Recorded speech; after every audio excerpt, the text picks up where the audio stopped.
तुम्ही बी राजा काय सांगत जा काके लवकर करायचं ऐकत नाही का काके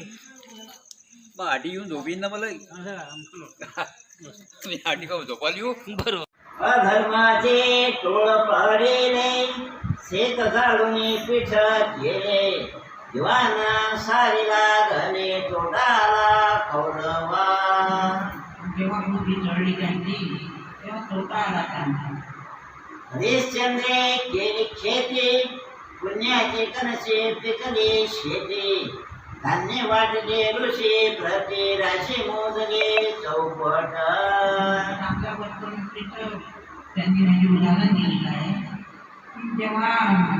चांगल्या वाक्यानं काय फळ प्राप्त होते कशी कंस येतात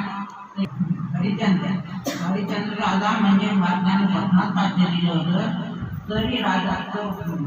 गुरु म्हणे त्याचा की अरे स्वप्नात तर काही खराच आहे काय ते राज्य मला देऊ नको स्वप्न पडलं तुला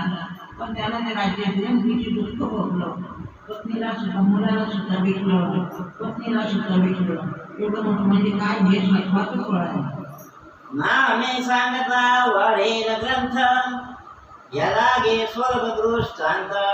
बोलोने दाविला श्रोतया आता